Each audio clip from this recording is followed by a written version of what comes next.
Hello everybody and welcome back to Gript. Today we're talking sport and we're going to get through a number of topics. The All-Ireland Final that's coming up, the Hurling Final that's been, we're going to go into the Premiership and the Rugby World Cup that's coming up, and the Ireland's game against England that didn't go too well. But joining us today is Adrian McGearty from Cavan, and he's going to share his thoughts on what we've seen so far. So Adrian, we'll start actually with the hurling if that's alright. Okay. What did you make a tip? I suppose I know they've been really comprehensive all year. They've been really impressive since Sheedy has taken over.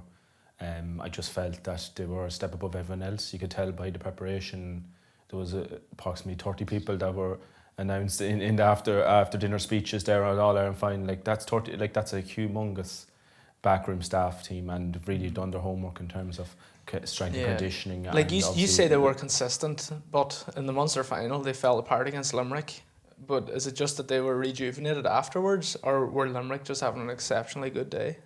Well, like Limerick had that consistency from obviously winning All Ireland, and then there was obviously the hype merchants were talking about them replicating, doing obviously a double, so to speak. Yeah, but I think I can't say the hype got to their head, but I think that Tipperary may have been sussing out like the opposition, looking maybe at the long stretch as opposed to kind of short term gain in a Munster final. And really now since the All Ireland, the group stagings now for the Munster Championship and the Leinster Championship and the hurling, I do feel that less importance goes on the provincial title now, and more focus really is on the All Ireland. Yeah, so it's more of a marathon than a sprint. Very much so, yeah. But say Kilkenny, if they had maintained 15 men on the pitch, the sending off hadn't happened. Do you think Kilkenny have had a different result and came out on top? I don't think so. I think that Tipperary had kind of the momentum. I think they had more free scoring forwards. I think that there are over-reliance on TJ Reid has been happening for a number of years now for Kilkenny, and I really don't see anyone. Last year was Liam Branchfield and Walter Walsh were chipping in the scores. This year it's very much he's the anchor man, and it's just obviously Richie Hogan's such a great esteemed player, like to get sent off. And was it a sending off? Was it a sending off? Now obviously there's let the jury decide, like, because it's one of these things. It's like in the heat of the battle, like you could look from his perspective, you could look from it happens in a split second. Yeah, well, this is it. It's so hard to pull out if you're committed. I understand, like, and fair dues to him for going on the air on last week as well to defend himself, like, and I do think that in essence it is down to a split second, and you have to look in James Owen's books as well, boots as well, like. The ref, he's following the letter of the law. But it's so unfortunate for sportsmen and women that put in such long hours and dedicate themselves to it year round to have it all taken away from them with one little mistake. But maybe that's just the nature of it. Well, I suppose that's sports in entirety. Yeah. Like you hear sportsmen talking about 90% of its misery, and then you have that 10% euphoria. Yeah. So kind of get used to the misery, but it's the competing, it's the build up. It brings there's so much qualities to sport, and if you were to take that away from people, where would people find their energy where would they put their energies in elsewhere? Like, you know, like we have a phenomenal thing with the GAA in terms of the kind of the onus on amateurism as well. Yeah. So looking forward to Sunday, Dublin are going for their 5 in a row. Obviously, can they be stopped? I think they can, yeah. I think the trump card is Tommy Walsh, and particularly so bringing him in the last. I know you laugh now, but considering obviously But did they do that much last run out against? But it's not really Tyrone. What you do. Like it's the kind of it's the element of surprise. Like it's the element of surprise. No one really knows, and no one really knows what to expect on the day, because the pressure of the occasion can get to people. But I think he's been there. We're part of the Two Towers originally, and had a hiatus there from the Kerry side, and now he's come back in, and he's been brought in slowly and surely. But I think he's a huge addition. But how can Kerry stop Dublin? Like, Dublin are just dominant throughout the field. I know they're sometimes slow to start, but they absolutely ripped Mayo to pieces. Then the first 10 minutes, wasn't it, of the second half? Well, what happened the first 35 minutes of that half? Like that's probably what Peter Keane's going to examine over. In the obviously in Curran's, like in the audio room, like he's going to be looking in the video audio room, like he's going to be going over and over that 35 minutes, looking at where Dublin were nullified. Now, granted, the second half there was nothing that could be done because they were just it was just a train wreck.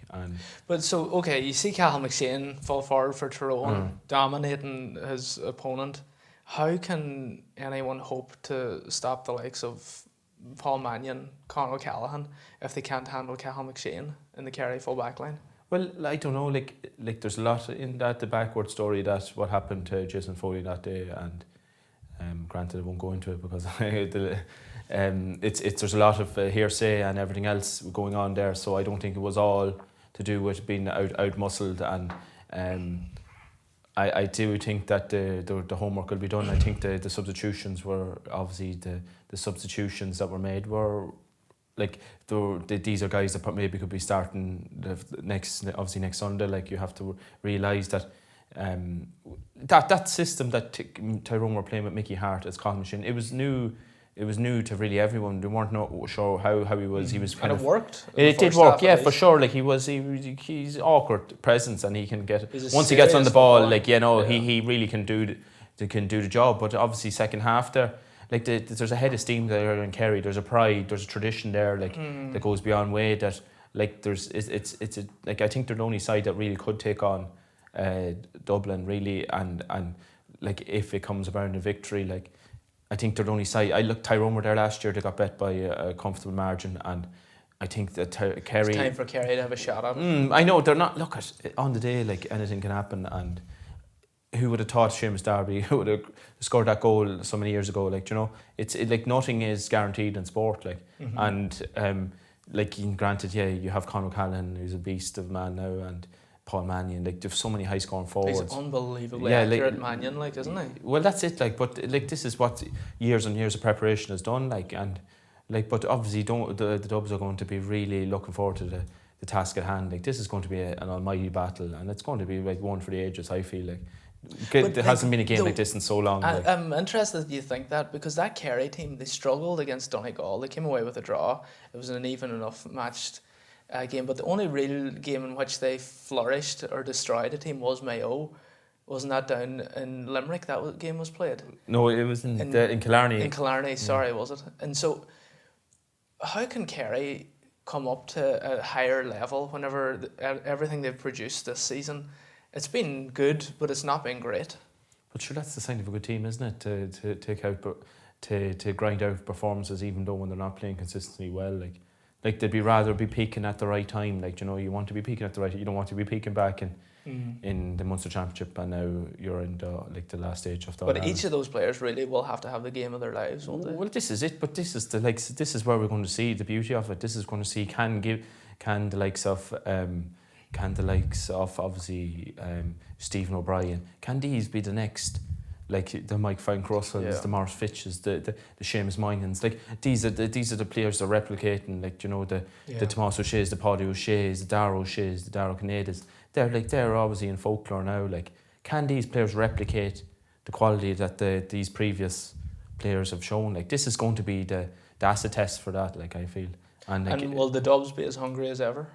Well, look at there was nothing to say. They weren't particularly against Mayo. Like that, the question marks would have been on after the first half of that last match. Like they would have been saying, "Look, have they got them rattled now?" Like, but it's different down. Like the way the systems they've developed down there. Like it's more military based. Really, it's like so how they attack. You don't think hunger and commitment in terms of just that particular match have as much to do with it as their ability, or is it 50-50? Like, because obviously you can have all the skill in the world, 15 men, incredibly skilled players, but if they're not really hungry and at the same intensity, say as the Kerry team will be on Sunday, it's hard to know exactly where Kerry can get the upper hand, but maybe it will be in terms of hunger, because Dublin haven't been in 4 All-Irelands and won them, mightn't be as up for this match. Obviously they want to win 5 in a row though. But this is a side that has never been seen in the history of GAA, because the psychology that's gone into it, like Jim Gavin has some kind of meshed in such a way that there's no panic button there. There's no self implosion. It's all they've gone through the stages, be it in the back, in training or whatever. But this has been building for years. They have this prototype robot that won't that'll go as it's pre-programmed. It's not pre-programmed to go all out. Like the Dubs originally were always known for the 20 minutes. The first 20 minutes they bamboozled their opponent, and then they'd lose to lose themselves then in the next 20 minutes, and the other team in the opposition to get back into it. But that's no more anymore. Like, you know, this is once they go into fifth gear, they're on it. Like, you know. Yeah. So Kerry have a lot to live up to, I suppose, as well with their history. But we'll see now on Sunday. So also over the past weekend, we've seen the Premiership. Lots of games, obviously, on the go around all of England and that. It's looking like Liverpool, obviously they're very quick out of the traps and they'll lead the pack for now. With Man City close behind, there might not be a big change in the makeup of the top two anyway this year, it looks like. What do you think? Certainly I do think that, I know, granted, I thought like, okay, there mightn't be a change there, but after watching Liverpool there the other day against Arsenal now, I feel that Klopp he's playing his cards right. They're top class, really. Top class, yeah. I thought they needed to strengthen just to kind of consolidate their position, like. But they really, like, on song, Salah is a threat. Like, you know, you can't, like you saw Luiz struggling, pulling the jersey, like, you know, like that's kind of something you wouldn't see a top pro doing. But like, just they're not fit for him, like, in terms of this. Once he gets into full throttle, like, he's very difficult to stop. Very impressed with Sané, and they seem to have like that a few kind of additions in reserve. Like Origi is there, he's there thereabouts, and like it's like obviously there's like Shaqiri's given out now, like, about not getting his place in the side, but he wouldn't be able to keep up with the pace itself. The pace that they develop on the pitch is really, and the strength of their counter attack. Like once Salah gets going, he's like I said, like, and then he is other players to complement him, like, you know, it's. But are you surprised the likes of Chelsea and Tottenham and Man United haven't came out of the traps, really?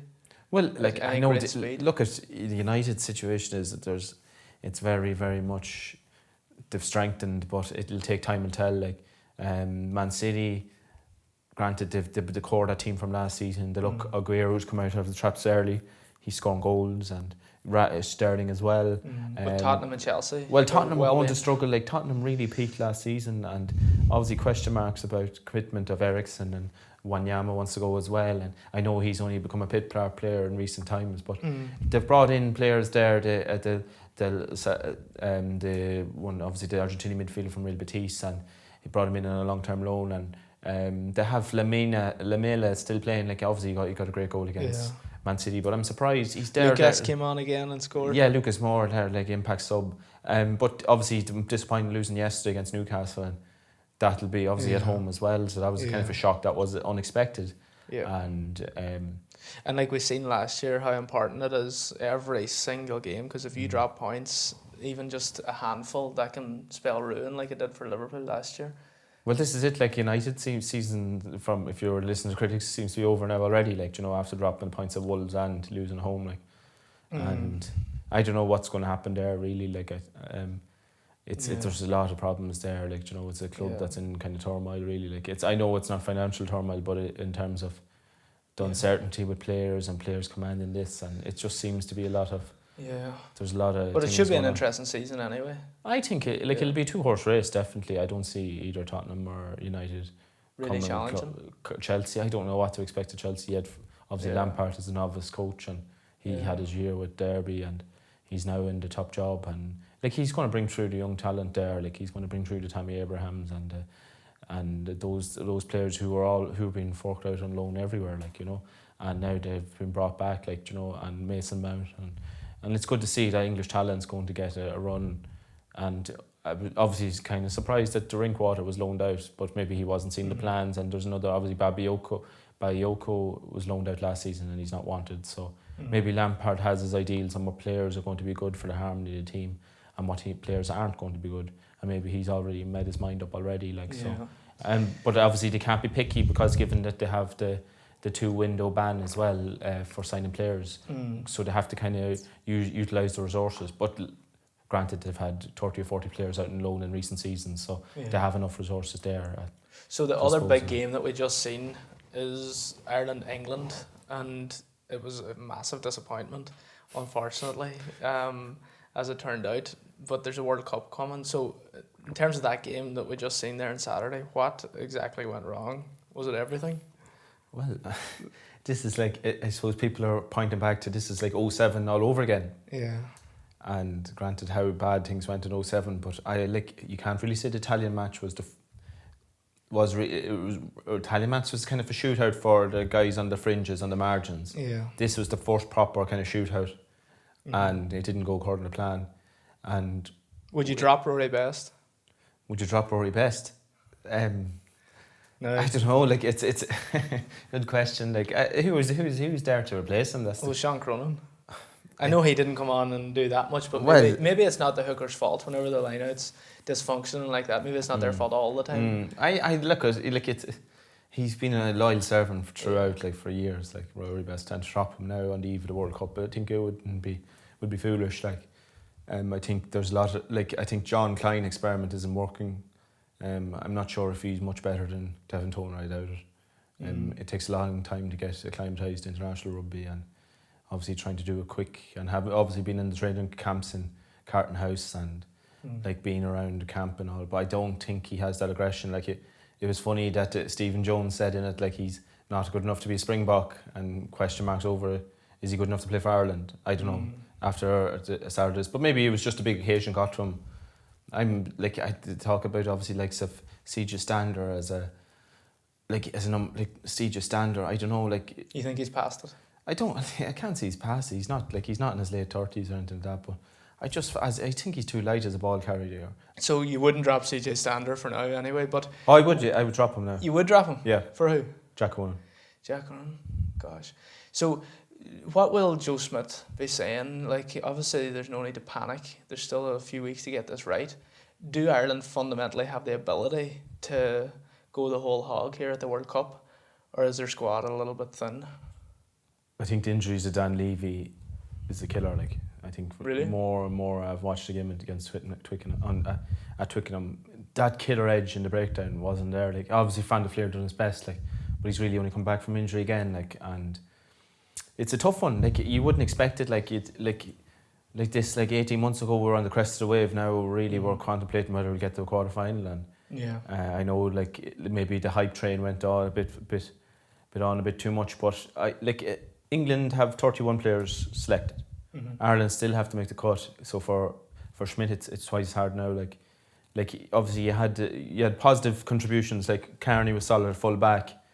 You had Lamer, he brings that little bit of X factor.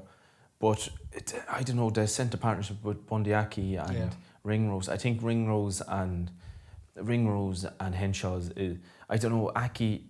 I think Aki is kind of a Bosch merchant at times. He really does, but he doesn't have the size to be a Bosch merchant. Like, but he has a little bit of skill, but I just find in the last recent times he's been flat for Ireland. But you look at the English backs and they can score from anywhere. They can make a try out of the smallest mistakes. Whereas Ireland don't seem to have that killer instinct as far as I can see, do they? Well, it could be down to Schmidt's game plan. Like, you know, it's very conservative, the game plan, in terms of like play within the game plan. There's not really that throw caution to the wind where you throw it out the window. But England don't throw caution to the wind either, I would say. And it's more that whenever they have a smell of a try, they'll take risks that Ireland aren't willing to. Maybe they do throw caution to the wind in that sense. But there seems to me to be a kind of slow, ponderous play with Ireland that they've managed to get away with up until now and do quite well with. But now I don't know if it's England have advanced that much more than where they were. They probably have, but there on Saturday they were just lethal. So, well, it's Ireland have played attritional rugby, which is damaging to. Like, it's been damaging to the human body. Like, you can see, like, they're. Like, you could say Stander is their modus operandi is to take them through the phases, really, isn't it? It's like, that's read through. Like, people can have read it over. Like, you know, you need to look at another philosophy, like, to take it. Like how do you, like, there's, like, you have a Jack Carty there, an out half that can play. That Andy Friends allowed him to play off the cuff, like, and that can be, you know, he can spot something that other players can't. Like. But what I'm saying is, I don't know if Ireland have the backs to play a game like that Wales used to, that Argentina did. They don't have perhaps the skills necessary in order to pull that off, do they? Well, you have, like, players like, I think Will Addison's a great addition. I think he's likely to, he can suss out kind of an opportunity. I think he has that kind of, he looks up like, you know, I think you need to change Stockdale. I think Stockdale's missing tackles on a success. He's not. I think Stockton needs to kind of be rested for a while. I think another player needs to be given a chance. Someone who mercurial that goes against the grain on the wing, like, because I just think it's like someone who's defensively sound and can make something out of nothing, which is obviously they're few and far between. But like there has to be, like, I think maybe Aki and Stockdale need to be kind of given a rest for a while and then look at the other options, particularly with the last run out against Wales. Like, you know, it doesn't hold, we don't hold much hope. Like, granted for hockey, but if other players are being given a chance to showcase, like, before the cut off date, like, I just feel like you need to do something that's apparent, like, that's not been read up on, that's not been studied by opposition coaches. Is there a place in the first 15 for Joey Carberry? No. Well, he's not going to be back until the World Cup, so I would put him in a full back now if you were to ask me my opinion, play Sexton at 10 and him at 15, because I think he adds that bit of flair, yeah. But then you'd have to drop Carney. And he plays heads up rugby too. Yeah, well, that's it. Like, he plays heads up rugby, but that would mean maybe moving Carney to the wing, like, which is probably not ideal. Well, like, yeah, but this is it. Like, but he's played there, but not since 2008-2009 season. Like, but I just like at the same time, if a game is going wrong, he is a good player to bring in. Well, you need someone like. This is it. Like, it's hard to know. Like we're clutching straws now. We really are. So who are favourites for the World Cup now, in your view? Who are favourite for England? England are favourites. Well, I think they're peaking at the right time. I think Eddie Jones has masterminded something there. I know, like, you probably say that couldn't be off, but they have a serious back row forward. Like they have, like, the Sam Underhill there, they have Tom Corey, Jeekers, and they have Vinipola there. Like, and it's like they have obviously solid scrum there. You have a Todd J down Cruz, and Todgy's a serious player. Yeah, but like, this is it. And then you have you have Owen Farrell and George Ford, two of the best 10s in the world you have there who can run the show. Like, you know, no wonder Cipriani didn't get selected. Like, even though he would probably have gone into other countries, Force 15, no problem. Like, but that's what the depth of talent they have. Like, you know, and it's like they have obviously the strong wingers, and like Tuolangi, he's a serious addition back after being away for so long. Like, you know, he's. So how far will Ireland get? How far will Ireland get? On current form, they'd struggle to get out of the group. How far will Ireland get? Maybe a quarter-final. Maybe a quarter-final, yeah. It's very disheartening on to say that. On current form. But the good news is it can be turned around. Can't it? Tell us it'll be turned around. Come on. I'd hope so. But here's what I think, and again, I don't know, I could be wrong, but that it's a psychological issue fundamentally. That every time a World Cup comes around and Ireland are in a position of strength and come to the point where they just die a death on the field, or else now we're seeing great dysfunction and disarray. To me, there's a certain element of it is a psychological one, because the players have shown that they have the ability to mix it with the best in the world and to beat the best in the world. I'm not saying they should be expected to do it consistently, because there's only so much you can ask from a nation of 5 million compared to England's 60 million, is it? Mm-hmm. But that being the case, I still think there has to be a psychological issue at play in players' minds. I'm not saying that they're going to choke or that's the main reason, that there's a lack of self-confidence, but it just doesn't add up, the fact that such a talented bunch, and we've had other talented bunches go to a World Cup as well, and it's not went too handsomely. Mm-hmm. So what do you think? Well, I think... or is it just an issue of personnel? I think it could be coming down to coaching. It could be that we're playing safety first tactics and it's not working, and then and if there's a plan B, I hope there's a plan B. I think that the personnel's there. I just think obviously the injuries have hit us hard. I think going back to the last Six Nations game against Wales, I think like the shock horror to see the likes of Sean O'Brien.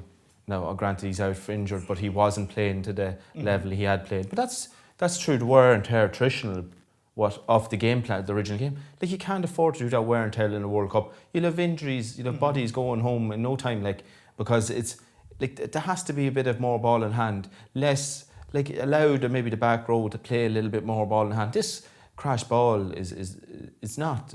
Yeah. It's not feasible. Like go through 16 phases and then you will play it out there. Like the last World Cup, Argentina ripped Ireland apart, and it was largely down to their ability to just run at the weak shoulder and run into space, as opposed to what had been the Irish tactics of putting it under your arm and running at the man in front of you. So something's got to give. Well, in that day, like it was like Luke Fitzgerald that stood up. Like that was just had a horrific set of injuries. But like you can't go back to injuries that like maybe over the Six Nations, were there enough players given an opportunity to showcase? When we had the dead rubbers, you had Quinn Rue and Ulta Delan come in for the Italian game. None of them are near the setup, and I think that's harsh because I think both of them could actually give a contribution to as lock forwards to the cause. Like I think that to be obviously reliant, I know James Ryan, best player, like, and you have obviously the toner, but like either of them get injured, like we'll have to go back, rip up the script again. Like you have Ian Henderson to come, like he had a really good game against England. Like he looked up for it, like, and he's great to have back. But where are you going to play him? But he lost a lot in the line too, didn't he?